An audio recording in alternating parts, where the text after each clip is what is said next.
የአባል ቤተ እምነቶች ለእርሶ ድምፅ መስጠታቸው ለእርሶ ምን እንድምታ አለው? ውጤት ማስመዝገብ ያስፈልጋል ማለት ነው። ለዚህ ደግሞ እንኳን ደስ አላችሁ ያላችሁን ሁላችሁ እግዚአብሔር ይርዳችሁ ከጎናችሁ ነን እንድትሉ እንደው የስም ለውጥ ነው እንጂ በኃላፊነታቸው በዛው ነው የቀጠለው የሚልም ደግሞ እነማን ናቸው ጠየቁት።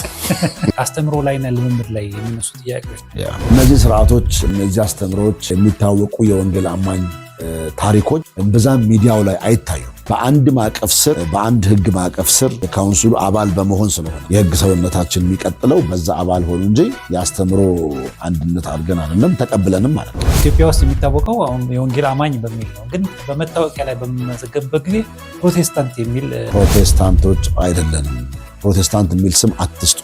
አንዳንድ ጊዜ ምንም መፍራት በማያስፈልግ ጉዳይ ላይ መፍራት የለም። አፋር በጣም የተደወለ ደግሞ የወንጌላውያን ቤተ እምነቶች እንደዘጉ ወንጌል አይቆምም።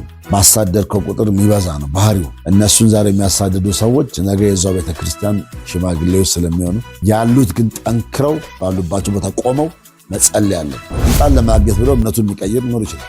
ስልጣኑ ይቅር እንጂ እምነት አይቀየርም። በነገራችን ላይ በጎዳና ስብከት ከልክሏል። በዚህ ደግሞ ወንጌል እንዳይሰራ የድምፅ ብክለት ደግሞ ህግ ሲወጣ ለወንጌል አማኝ እምነት ተከታዮች ብሎ አዋጅ ያወጣል። ሌሊት 2 ሰዓት ጀምሮ እረፍትም የለ። በአካባቢ ያለ የመስጊድ ጩኸት፣ ከዛ በኋላ ደግሞ ያለው የእንስሳት በኋላ ያለው ጩኸት እንቅልፍ አያስተኛም።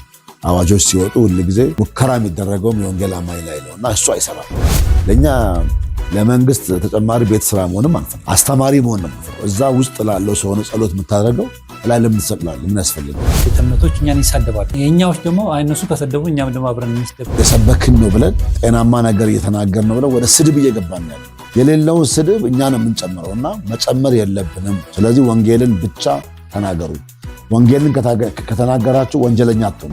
መሬት ተጨማሪ እንዳይሰጥ ካውንስሉ እንዲያዝ አድርጓል። በምን ጉዳይ እንደሚናደዱ በምን ጉዳይ እንደሚቆጡ አይገባም። ገና ስሙን ሲያዩት የወንጌል አማኝ ቤተ እምነት ከሆነ ሰነዱን ከስር አስቀምጣሉ፣ ይደብቃሉ፣ አይተባበሩም። ቦታ ከተሰጠ በኋላ አካባቢ ላይ ያለውን የኦርቶዶክስ እምነት ተከታይ ሰዎች ፊርማ አሰባስቡና አምጡ እኛ ጋር ብለው እዚህ ቦታ ላይ ጩኸት ድምፅ ይረብሸናል ብላችሁ ፊርማ አምጡ ይላል።